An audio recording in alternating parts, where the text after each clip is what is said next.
Today on Sekulow, could Donald Trump be House Speaker? His response, whatever's best for the country, and who else may be up for the job. We'll talk about it all today on Sekulow. Keeping you informed and engaged, now more than ever. This is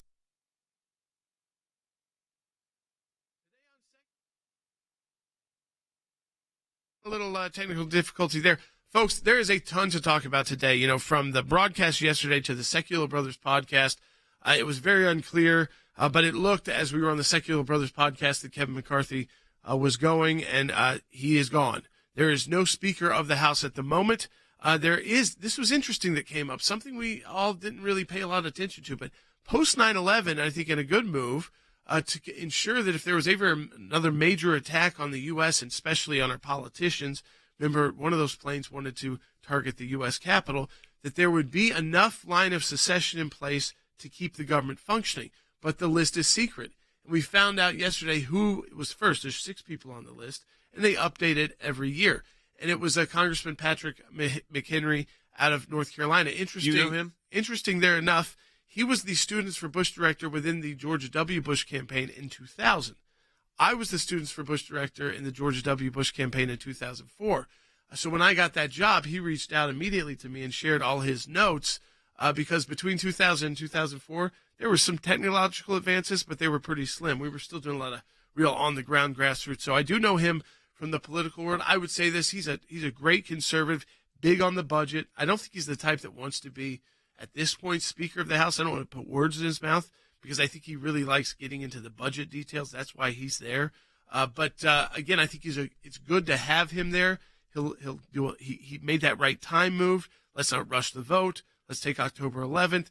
And then we're hearing some names. We've heard Scalise. He hasn't fully put his name out there yet. The first person who has is Jim Jordan. I tweeted out this morning.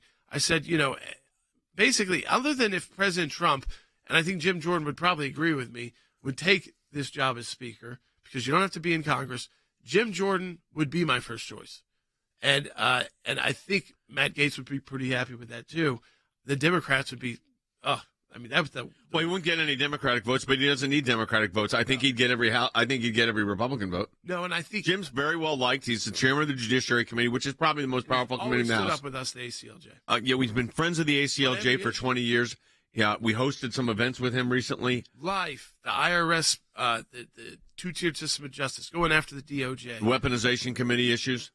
Assisting during the impeachment trial after it moved to the Senate. It would be, behind closed doors. Right. Assisting us. He's just someone that we've worked with a long time, and he helped us put forward our clients during that IRS targeting so that they could testify before Congress to the American people that led to those firings at the IRS, a complete redo of the IRS, and really, for a number of time, and really until the Biden administration, we had an IRS that was under control, big thanks to, of course, the work of the ACLJ and those Tea Party groups that were willing to take a stand and fight back and sue the IRS. But Jim Jordan really kind of made them stars, gave them the ability to tell their story to the American people. So I would love to hear your thoughts on this, a Jim Jordan as Speaker of the House. It's almost hard to believe that it could happen. But at that point, even though I don't like what Matt Gaetz did, I might give him a little bit more of a pass. Well, look, it is what Matt Gaetz did is done. There's no point in trying to relive that. That we've crossed that bridge. Yeah. So now you deal with what you've got. There's also talks about President Trump being asked if he would be interested. He said he might be. You don't have to be a member of the Congress to do it, so that would be an also interesting one. We want your comments on all that at 1-800-684-3110, 800-684-3110. Hey, by the way, yesterday, 117 of you became recurring members, became ACLJ champions. We want you to be a champion of life, a champion of liberty, a champion of freedom. You become an ACLJ champion when you make your gift, and you make it monthly as a recurring gift. We encourage you to go to aclj.org. That's aclj.org. And become an ACLJ champion. This will budget for us. This is what we're trying to do. We have 15,000 champions now, probably 15,200. We really want to get that by this time next year to 30,000. That's the goal. It doubles that budget for that group. So become an ACLJ champion today at aclj.org. yeas are 216. The nays are 210. The resolution is adopted. Without objection, the motion to reconsider is laid on the table.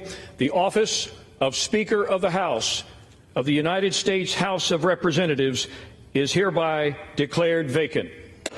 History on Capitol Hill tonight. 8 Republican lawmakers joining all 208 House Democrats to remove Kevin McCarthy as House Speaker, the first time in our nation's history. And McCarthy will not seek the speakership again. I believe I can continue to fight, maybe in a different manner. I will not run for Speaker again. I'll have the conference pick somebody else. Former President Trump weighing in on Truth Social, saying, quote, "Why is it that Republicans are always fighting among themselves? Why aren't they fighting the radical left Democrats who are destroying our country?" We had passed the bills we told them we were going to pass. We were doing the oversight we told them we were going to do. And we were stopping the crazy omnibus that inevitably gets sent to us every year right before Christmas. We were focusing on the appropriation process like we're supposed to do. I thought that was happening. And frankly, I thought what happened to Speaker McCarthy was not fair. Now, without a speaker, all matters involving the House come to a grinding halt. The GOP's investigations will be stalled. 0 Republican bills will be sent to the Senate. Over the next 7 days, we'll be socializing, meeting, talking to candidates, vetting candidates, seeing who can build the coalition, and then we'll have a competition, as we should, a true contest to see who emerges. And quite frankly, we will have to come together with 218, and we will do that for the American people, do it for the country, and then that speaker will have the support of the body that chose them. I always bring up this name at moments like this, Dolly Parton for Speaker of the House. I think she could bring everybody together. Yes. I don't know. East Tennessee wisdom. We need something here. I mean, this is why people are exhausted with Washington, right? We have problems in this country, and they're not getting solved. All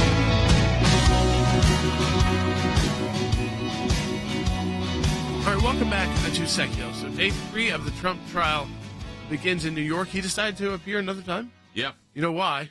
He's owning the airways. Oof. I mean, going in and going out, he gets 2 big hits a day and gets to say whatever. And everybody's covering it.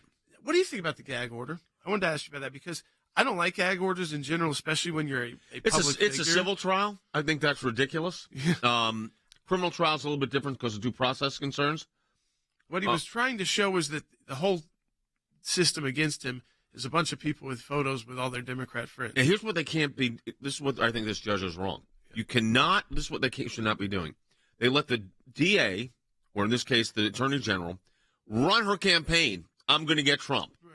They file a nasty 200-page complaint alleging all these fraudulent activities, and then they say he can't defend himself publicly other than in the courtroom. Well, that's ridiculous. They've already made the statement. So I don't like him. I think they violate the First Amendment's free speech clause. I saw he deleted the tweet, I'm sure, advice of counsel. Would you appeal it?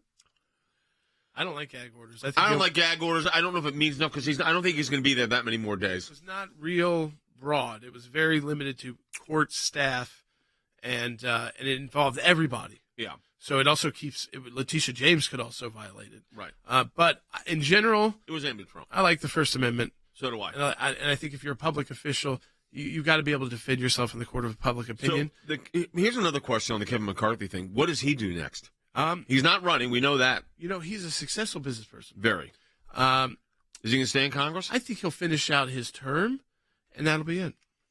That's what I think. And how risky then does his seat become? Very. Yeah.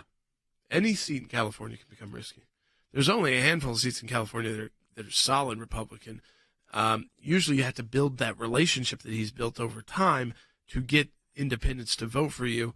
And I think it was an unfortunate day. I don't think we should be here this day. I think if we can get Jim Jordan out of this as an outcome, maybe that 24 hours of craziness was worth it.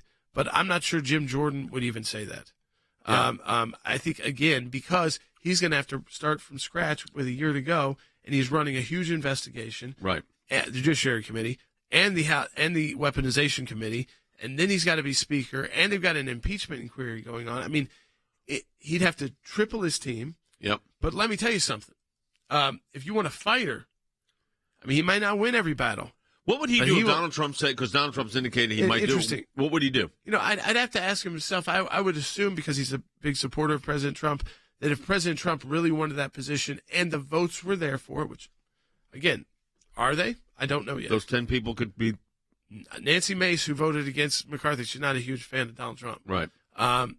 Though we know Gaetz is. Right. So, I mean, it would be very unique, but it would also take him off the campaign trail. Yeah. So it's a decision. I think it's an honor, and it shows how much. What it really does is show to all those other Republican candidates that the House would like me to come be their leader. So you think you're going to beat me in this, presidential primary? Think again. I mean, I saw Governor DeSantis on with Neil Cavuto, who's a really nice guy, and usually, even with interviewers he doesn't agree with, he's nice. Always has been to me, even with the tougher questions. And he said to Ron, Ron, why would Donald Trump debate you? And you're going down in the polls. And Ron's answer was, well, people haven't voted yet, and that's true. You never know what's going to happen. But Ron also said something interesting, too, about these debates. He said, as long as there's 7 of us out there, he's not going to come. He's like, if it was me and him, he might have to come. Because an hour and a half of Ron DeSantis getting questions, or him and 2 other people, different, maybe puts pressure on him. But Donald Trump's actually called for them to cancel the final debate. Yeah. I don't think they will. They're not. But it has not helped really any networks. And it's certainly not educating any voters. You heard from Tulsi. And then you got she also works with Fox. She said it on Fox with Jesse Waters, who's a big Fox Times primetime guy. And they all said they couldn't get through it. It looked like not even like Major League, but it looked like the minor leagues. It sure did. All right, let's go ahead. We're taking phone calls, 1-800-684-3110. Let's go to Bill, who's calling from Wyoming on line 1. Hi, Bill. Hey, Bill. Hi, thanks for letting me give my response.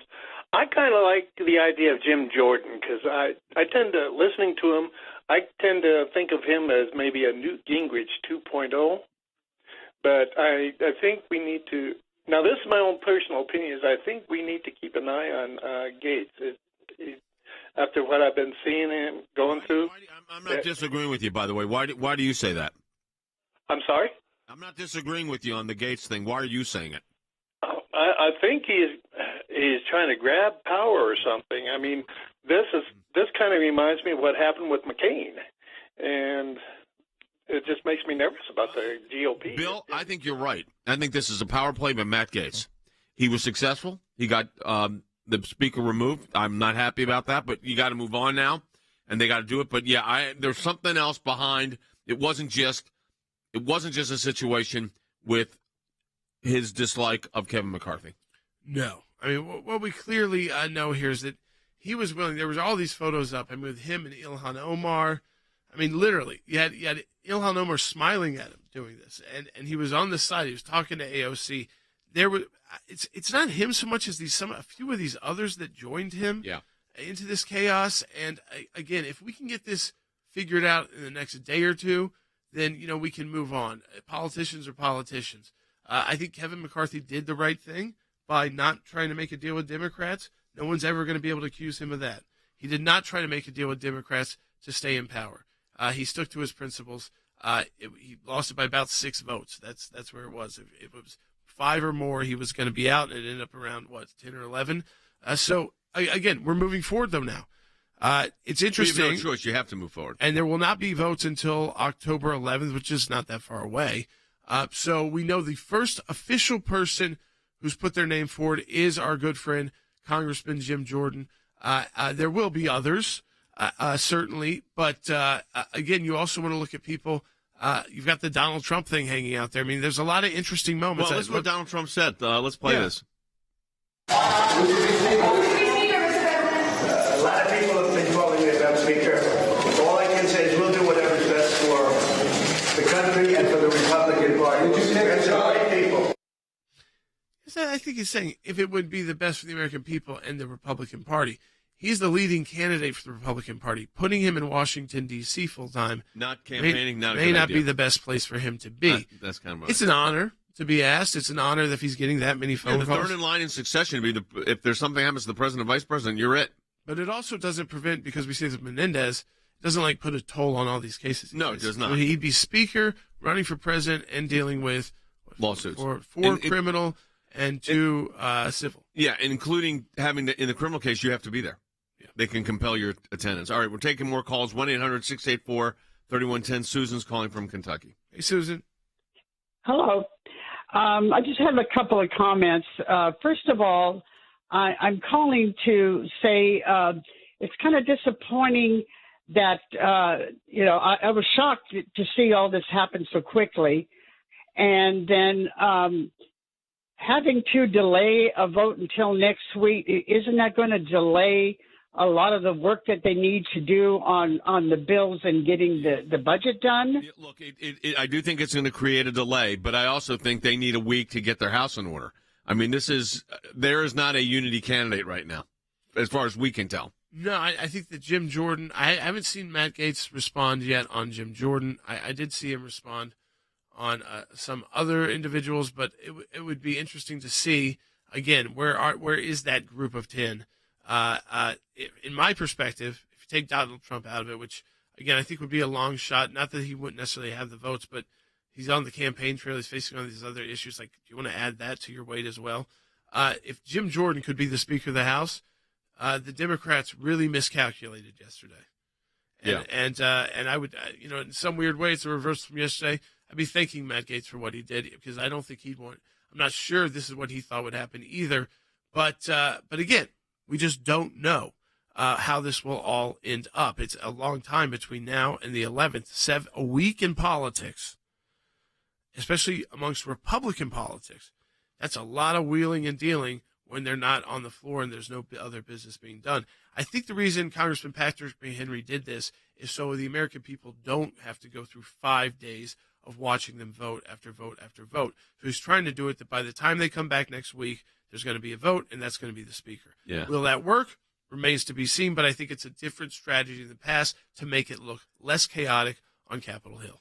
On Monday, we launched a brand new project at the ACLJ. If you make a monthly donation to the ACLJ, you now become part of our vital group called our ACLJ Champions. You become a champion for life, a champion for liberty, and a champion for freedom. Our cases, as you know, take months, sometimes even years, and that's why your sustaining monthly support so critical.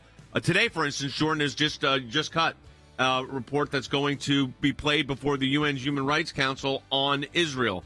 So please consider becoming a member of the ACLJ's Champions Group to donate and join the fight. Just go to aclj.org/champion. And if you sustaining gifts means a monthly contribution to the ACLJ. We've had over 200 of you join in the last 2 days. I want to keep that momentum up. If we could add 100 a day over the course of a year, we could double the number of sustaining members, the number of champions we have. That would be it'd be a $6 million increase to our budget. That simple. Yeah, folks, go to aclj.org/champions.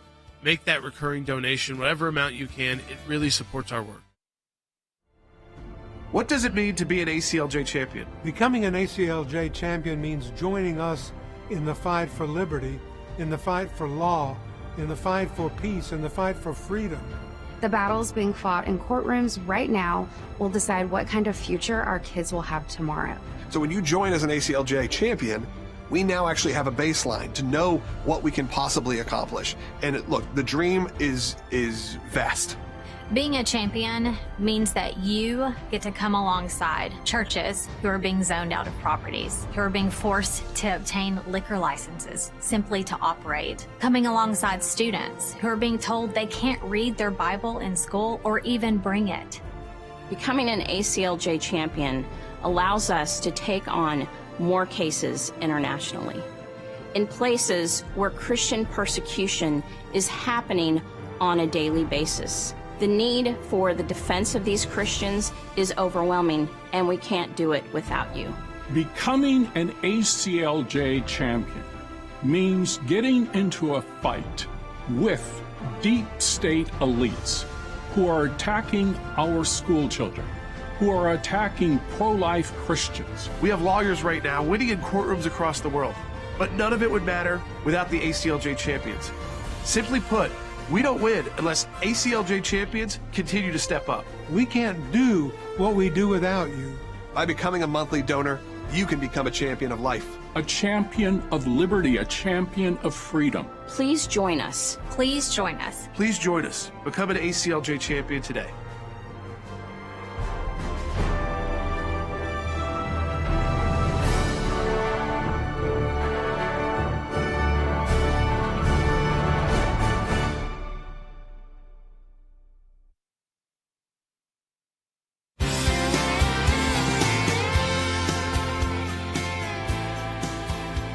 back to Sekulow. Amidst of some chaos in Washington, D.C., it is great to be joined by our good friend, Senator Marsha Blackburn of Tennessee. And Senator Blackburn, I did want to get your thoughts, not into the weeds about what the House of Representatives is going through right now, but just to kind of give our audience an update on how it affects the work, or maybe it doesn't, of the U.S. Senate when you have a House which has no speaker, at least until next week, and major legislation, more deadlines coming, war in Europe, and you never know when an emergency may happen. So how much does it affect the work of the U.S. Senate when the House is in disarray? When the House is in the state that they are right now and without a speaker, then their committees cannot meet, they cannot send us appropriations bills, they cannot continue their investigations, and they cannot focus on securing the southern border. So we are hopeful that the House will get their act together, that they will quickly elect a speaker, and that they will be able to push forward on some of the issues that we hear about every day. The open border and crime, the issues with inflation, the necessity of cutting federal spending. Senator Blackburn, I know this issue, and that was very insightful, because I wanted people to understand it doesn't just affect the House of Representatives. It affects the U.S. Senate, too, because you're not getting pieces of legislation through. They're not committees aren't working, so it's not moving up to the next level. But I know an issue you're very concerned about is the human trafficking, specifically missing migrant children, even inside the U.S. Right now, the report by the Department of HHS and from Becerra at DHS, all these reports that there are 85,000 missing migrant children in the United States of America. I wanted to ask you about that, Senator, because obviously you're concerned about it. You have been raising this issue over with HHS.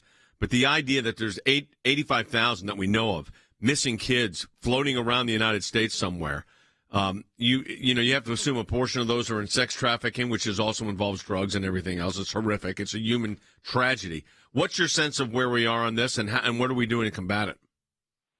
And where we are on this is that we cannot get an answer from HHS or DHS where these are. And, of course, the Office of Refugee Resettlement is who is in charge of these 300,000 unaccompanied alien children that have come in on Joe Biden's watch. Now, out of that, Health and Human Services and their Office of Refugee Resettlement says that they vetted sponsors.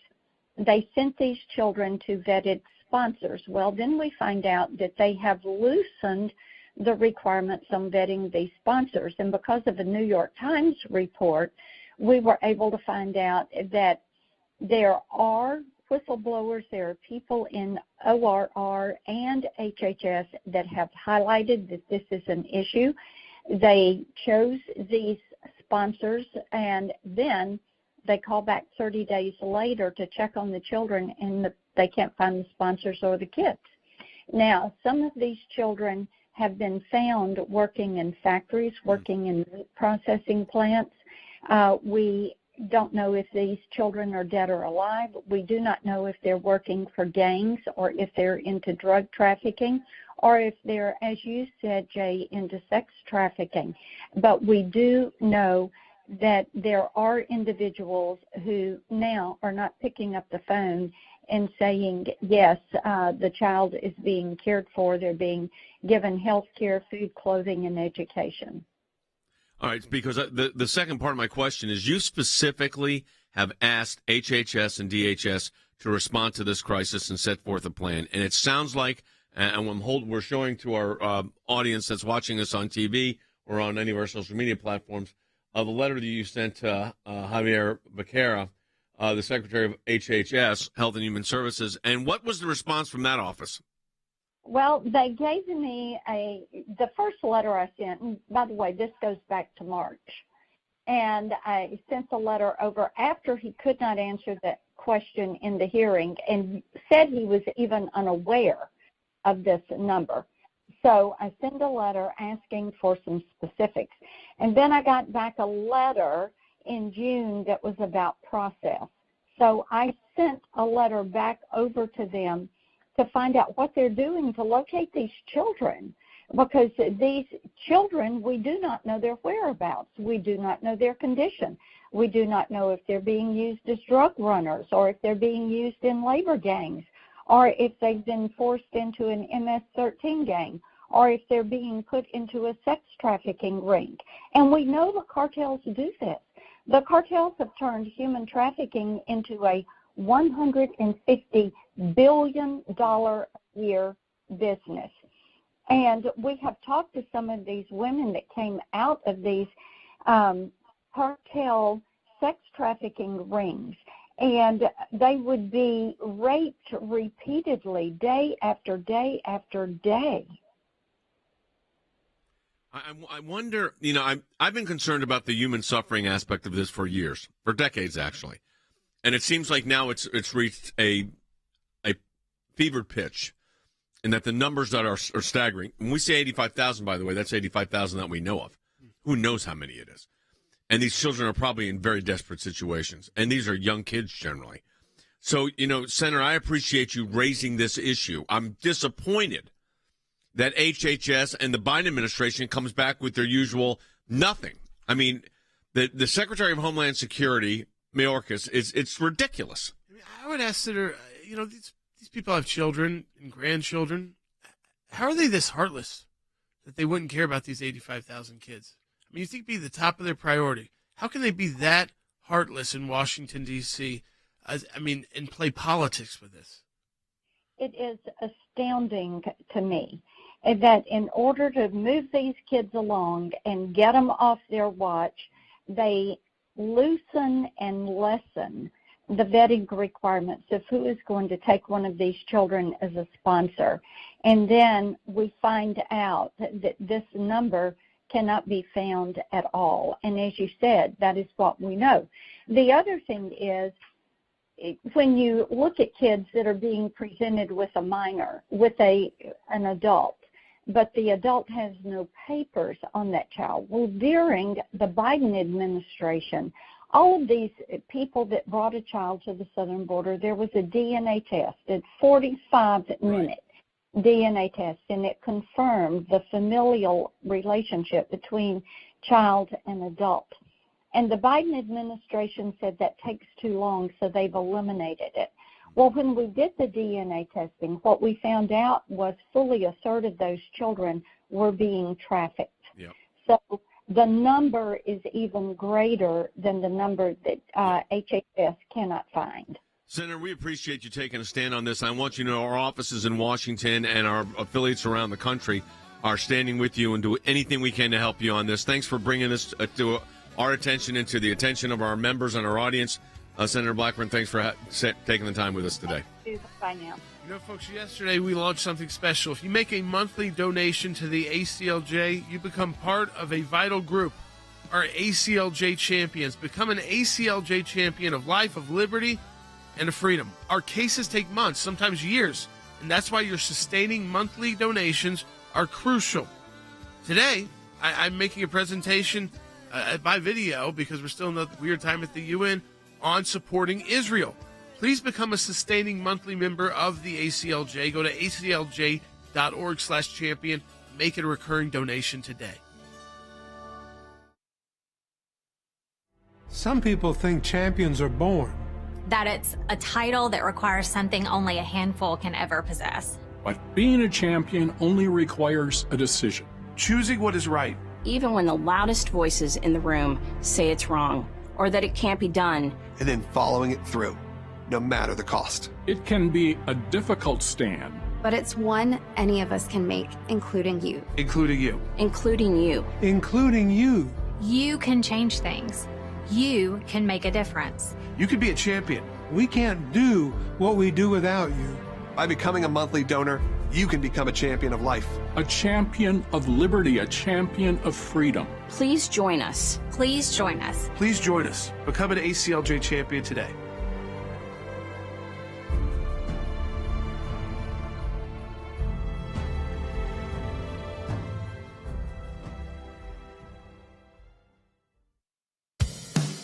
Keeping you informed and engaged.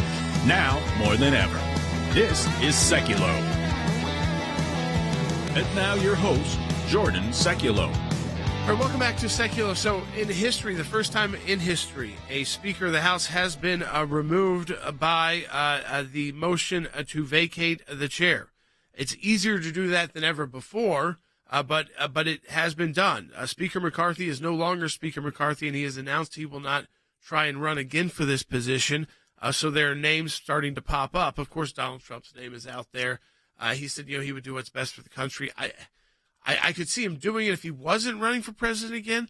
It'd be very tough to be Speaker of the House, facing all these cases, and trying to get out to those early states.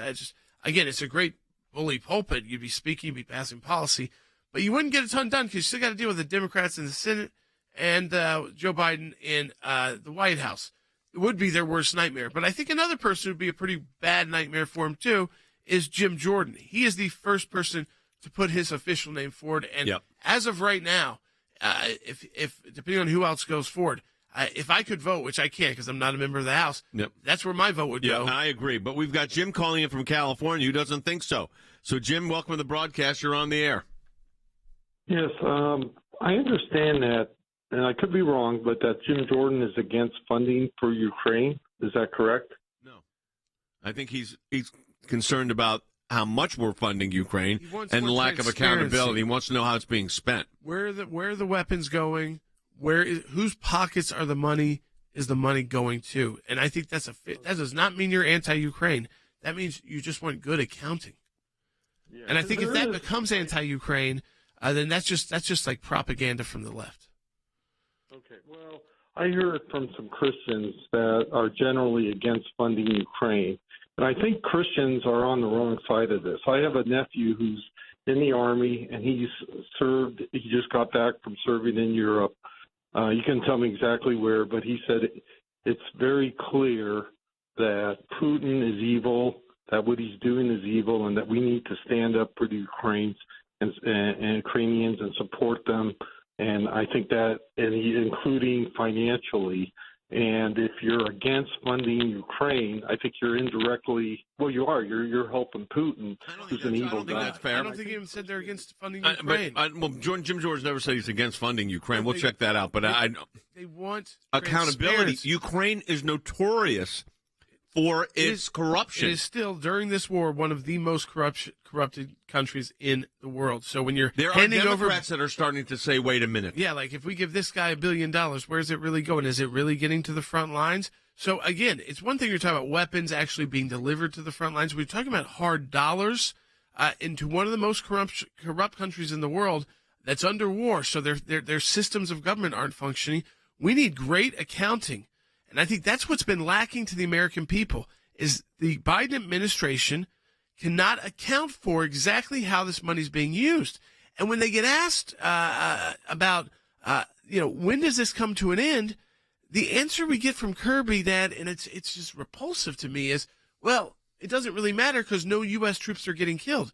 But the effect on the U.S. economy is being felt. Oh, you're seeing it in everything from gas prices to the lack of ammunition for our own troops. God forbid we needed to engage in a battle. Yeah, we're out of a lot of weaponry. And that's a very bad answer to say, well, it's not directly involving the United States. We're funding the thing. By the way, Russia doesn't see it that way. No, of course not. They see us as the main benefactor of Ukraine and the war that is killing Russian soldiers. And I'm not trying to defend Russia there, but I think saying... Yeah. We got Mike Pompeo coming up. Yes. So we're going to be able to talk to Mike Pompeo about that, former Secretary of State, Who's been very much a supporter of supporting Ukraine. He is. But understands that Biden has totally mishandled how to explain it to the American people. Yeah, so we're going to be joined by our senior counsel for global affairs. And by the way, we have two members of the cabinet from the previous administration are on our team. And in large part because of our ACLJ champions. Because as Logan and Jordan said in the videos that you've seen, that's how we determine our monthly budget. We know what is going to be there. Anything else is over that is great. We want to double the number. We have 15,000 members. We want to have 30,000 in that champions group. So we want you to be a champion for life, a champion for liberty, and a champion of freedom. You do that by giving monthly and go to aclj.org/champion, and that is the way you can support the work of the ACLJ. And we encourage you to do that today. It is a House divided tonight, not divided Republican-Democrat, because the Democrats are actually united. It is the Republicans who are divided against themselves. They voted to kick out Kevin McCarthy as Speaker. Without a Speaker, this is historic. Something like this hasn't happened in well over 100 years. And now what we've got is total chaos when the Republicans are playing out their infighting on national television in a historic way instead of fighting Joe Biden's policies. This is just proof that Washington is completely dysfunctional. You know, Congress has a 15% approval. Yep. These handful of far-right extreme Republicans came up with this ridiculous motion to throw chaos into the Congress, and the Democrats sat back and watched it happen. The House can't do anything until they elect another speaker, and it's not clear who the next speaker is. Yeah, they're totally paralyzed. And by the way, it's also not clear when they're going to elect a new speaker. I know the thinking is that potentially a week from today, you could see somebody internally in the House of Representatives emerging to take that spot. Now, an obvious big question this morning, who will be the next House Speaker? No clear leader has truly emerged for House Republicans in the wake of this. Representative Steve Scalise serves as Majority Leader, Tom Emmer as Majority Whip. House Judiciary Chairman Jim Jordan could be floated around, as well as current Acting Speaker Patrick McHenry. This is business, and this is serious business, especially now, because we're starting at a setback. Number one, we need a new speaker who's really got a vision where we're going to go, can communicate it effectively, can help get the American people buy in and get on board, because that's who we work for. And it's got to be focused on the big things that we actually can accomplish. Question is, what happens if this stretches longer? There's also concern that Republicans are talking about. What message does this dysfunction send? Not just to the rest of America, as you know, trusting Congress is already basically on the floor, but internationally to allies.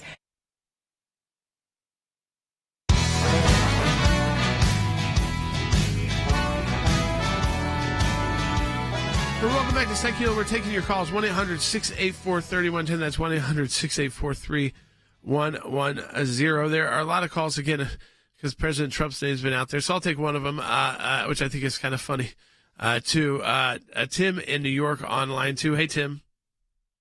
Hey, guys. How you doing?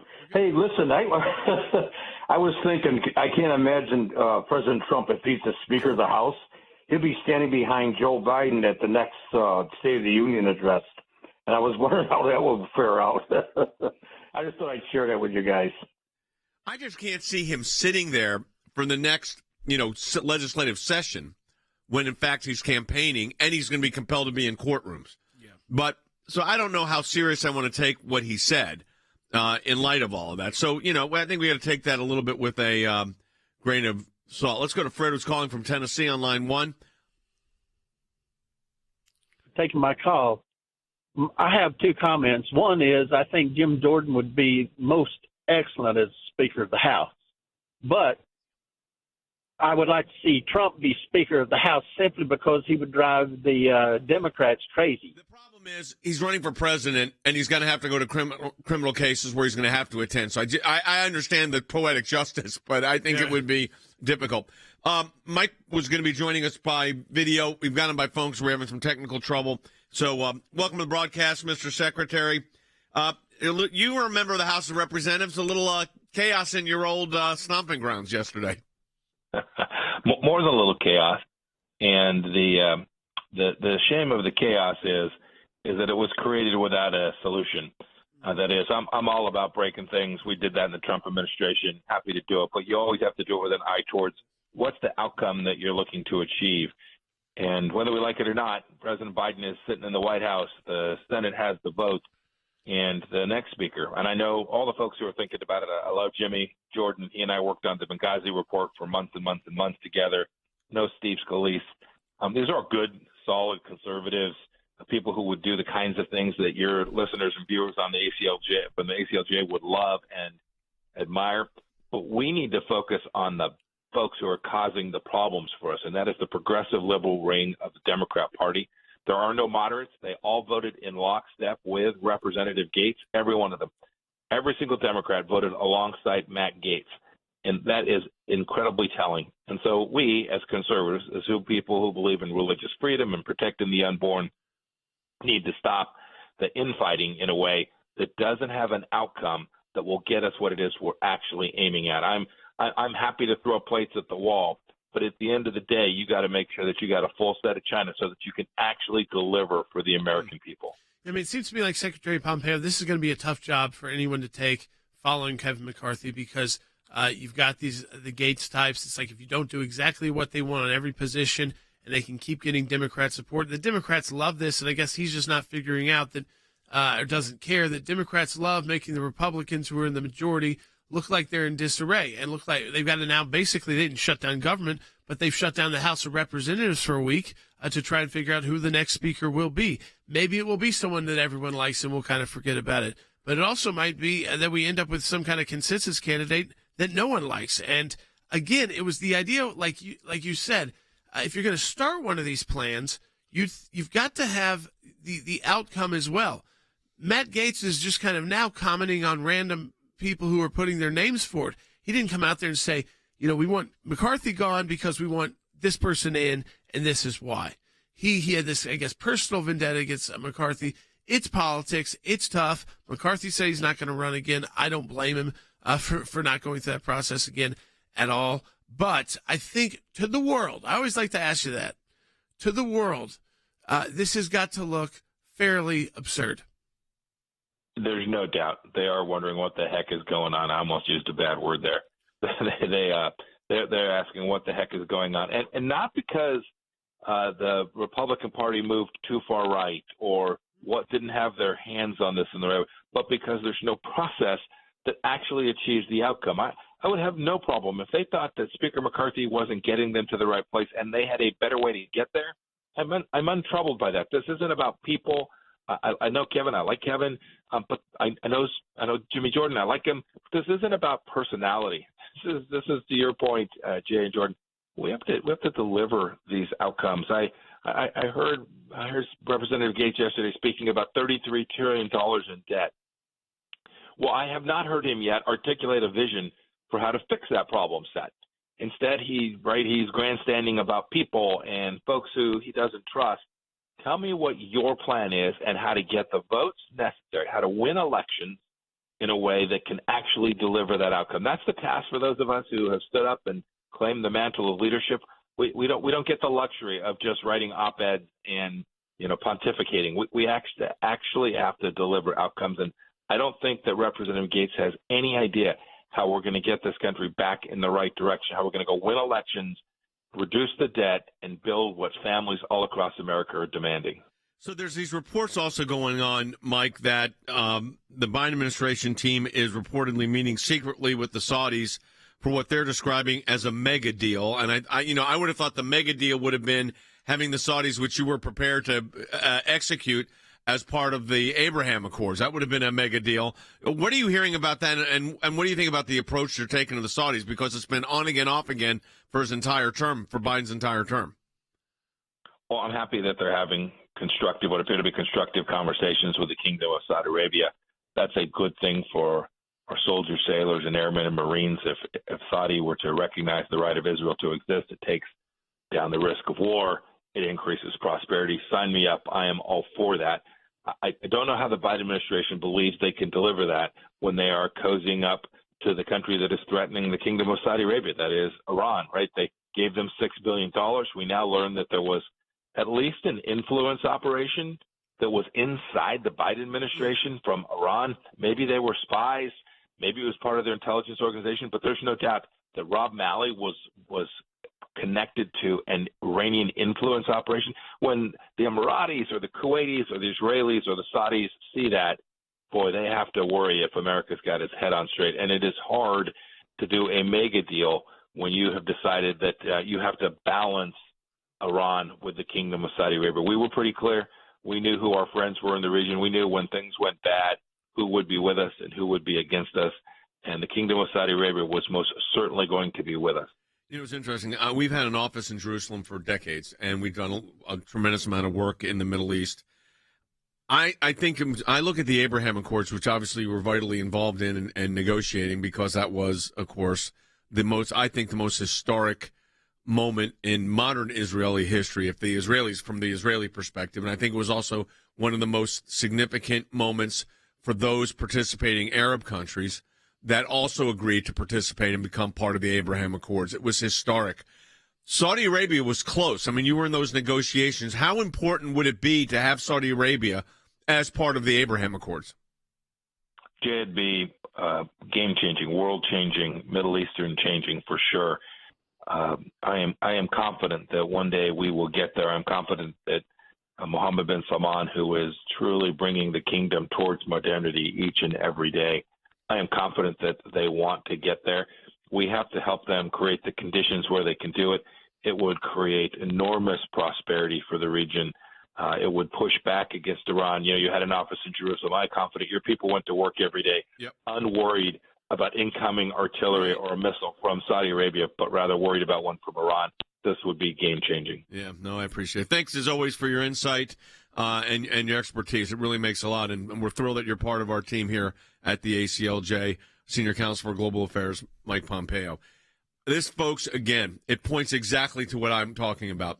You just heard from the former Secretary of State, the former Director of the CIA, the former member of Congress, who is currently now a senior counsel for global affairs for the ACLJ. Rick Rennell, former Director of National Intelligence, is a senior advisor to the ACLJ. Tulsi Gabbard, member of Commerce, a Democrat. She left the Democratic Party, but she was a Democrat. Member of the military right now, senior advisor to the broadcast. And we are going to be prepared in the days ahead, and hopefully by the time we get to our December challenges, to announce possibly another lawyer joining us as part of our team of experts at the ACLJ. None of this happens without you. So, again, there's been almost 30 of you today so far that have become champions at the ACLJ by supporting life, liberty, and freedom, by giving monthly. That puts us at about 230 new members in that group.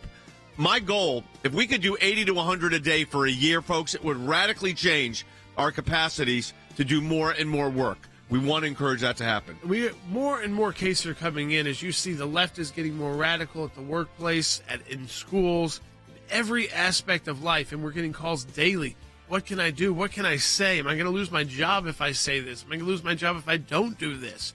And so we're living in this kind of new culture war. And people are reaching out to the ACLJ for assistance. We want to provide it. And we can provide better and even more assistance with your recurring donation if you become an ACLJ champion at aclj.org/champion and make that recurring monthly donation, whatever you can, and we can double our work.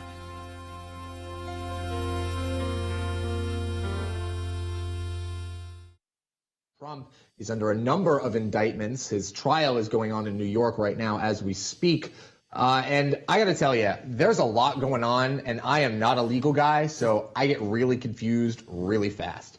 That's why we have folks like Jordan Sekulow, who is the executive director of the American Center for Law and Justice, as well as the host of Sekulow, which you can find on Salem News Channel. Right now, the one that's getting most attention is out of New York, and that's because Donald Trump is in the courtroom, and it's a civil case that will likely come to an end just before Christmas, December 22nd. Then it will end up on appeals, so it won't really be over. You had a judge decide, the property values of these pieces of real estate that President Trump owns. It was outrageous. I think that may have synced the case right from the start. And then the judge, who again has been this kind of flashy judge, loves taking his picture and thinks this is so wonderful. This is, by the way, a judge who wants to take away a man's entire business and his family's business. At the end of the day, said, all this testimony you brought as your first witness, prosecutors, is irrelevant. This is all outside the statute of limitations. He said you could use it to build up to something that is within the statute of limitations, but I can't consider any of this as potentially fraud. And New York is weird, and most states don't have this, Doug. In New York, if you take a loan out, and let's say you overvaluate your property, but you still paid your loans, no one was harmed, everyone got paid, no one sued you, you could still get this fraudulent charge by the state because they think you were overvaluing your properties, even though the bank who gave you the loan did not. So this is, again, using these archaic laws to take down politicians, and Letitia James, we know, ran on taking down Donald Trump however she can, and this is her way of doing it.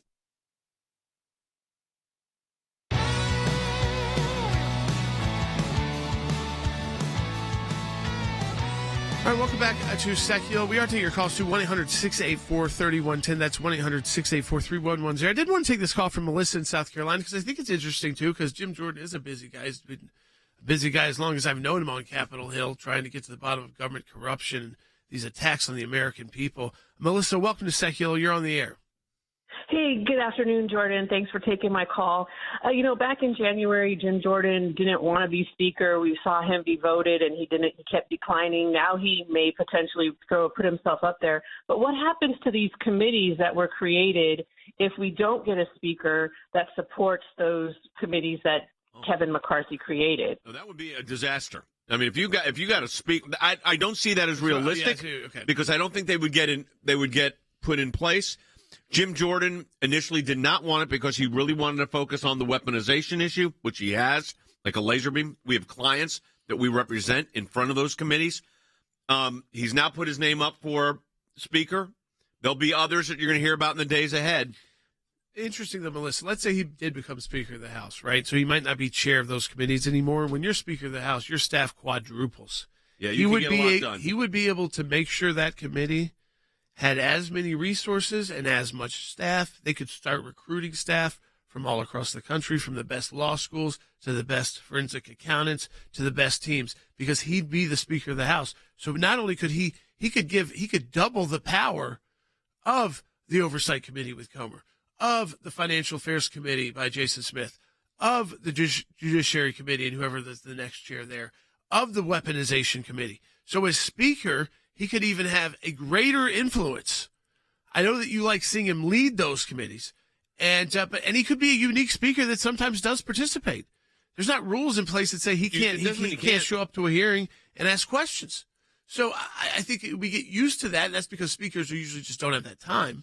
But we're living in a different political time. It doesn't take a horse and buggy to get home anymore. People have talked about the recesses being too long. I think that, again, if a Jim Jordan type got in there, he would make sure, we know what his big issues are.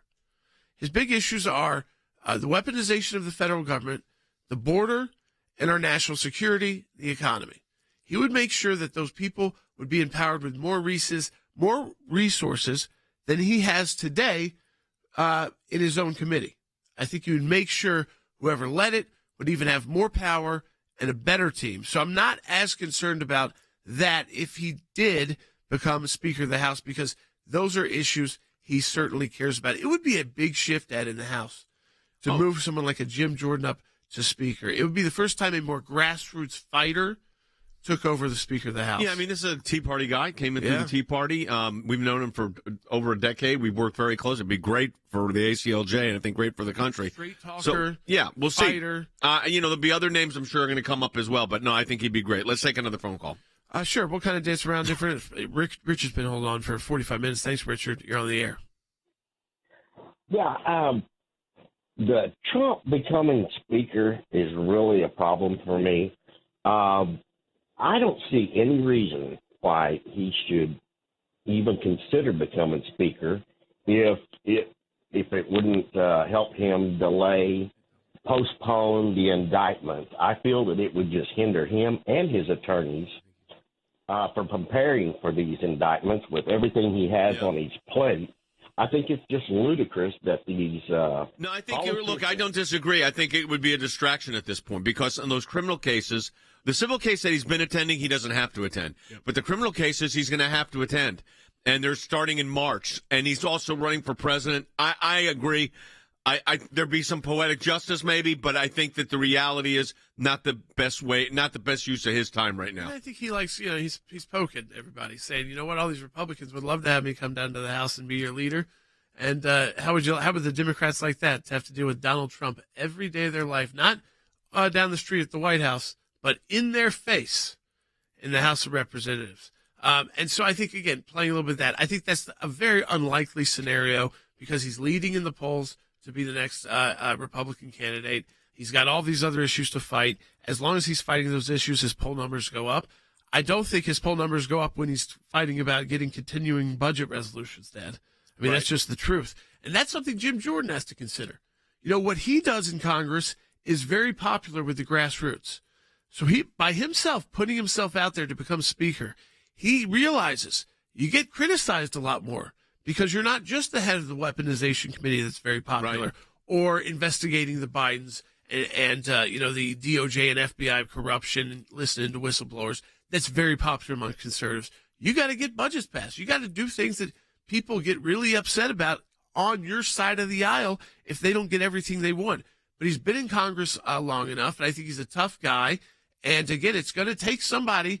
I don't want to go through 15 rounds of voting over 5 days. They need to come up with a consensus candidate and move forward. I think that's why they've said give it a week instead of doing that in public. Yeah. Do it behind the scenes, and then hopefully the American people kind of forget about this by the time we get to the next election. All right, we're going to Waylon, who's calling in Colorado on line 1. Welcome to the broadcast. You're on the air. Hey, thanks for taking my call, guys. I'm pretty happy that McCarthy got voted out because he was more of a Democratic line voter and advocate than he was a Republican. Why do you say that? And, why do you say that, Waylon? well, for one, let's just take the IRS funding. He promised that he was going to stop the funding for the IRS to hire all those people. Yeah, there was only one problem. There was only one problem. He did what he could because we only had a 5-seat majority in the House and we didn't have the Senate. I still think he could have got more than just $20 billion. He couldn't. I mean, he couldn't. That's all he could get. I understand your frustration, but that's all he could get. So, but you know what? It doesn't matter at this point. He's out. He also put in delays to He that did put in money, delays, too. yes. And Lindsey Graham led a lot of those charges, too. So kind of kick some of that can down the road to a next election cycle. All that money hasn't gone out yet. So I think some of this is like, hey, you didn't give him 25-seat Republican majority. You gave him a 4 or 5-seat Republican majority and a Democrat Senate that was supposed to be Republican. So you weren't getting any bills to Biden's desk to even make him veto because the Senate was voting him down. Yeah. Let's go ahead and take Benjamin's phone. Nope, he's not gone. ready Okay, yet. very good. All right, folks, again, as we close out this broadcast, well, how many do we add today of our okay, we're over 40 of our new champions, ACLJ champions. That's just from today, so far this morning from the broadcast today. This is really important. We have a goal and this is a long-term goal. So it's kind of a plotting thing you're going to see with us. You're going to hear about this often. It's over in the next year. We have about 15,300 of our recurring donors that we call our ACLJ champions. We want to double. I'd like to get that to 30,000 in a year. It gives us a solid base so that as we add more experts, and that's what we're trying to do. Right now, we're trying to get more experts at the ACLJ. We've got Pompeo. We've got Grinnell. We've got, as you know, of course, Tulsi Gabbard. We want to, in addition to our own team, we're looking at some big-name lawyers that you would recognize as becoming part of this team as well. We want to expand that out for this broadcast, but also for our work. We want you to become an ACLJ champion. Let me encourage you what to do right now. Go to aclj.org/champion and become a champion of life, a champion of liberty, and a champion of freedom. And you do that with your recurring monthly gift. So whatever amount you donate, you just hit the recurring button, and that gift will be given to the ACLJ every single month. This is the way we can build out our expertise, build out our existing case volume, and be able to handle more cases, but also to acquire the team and the staff necessary for this new challenge, for this new generation that we're in.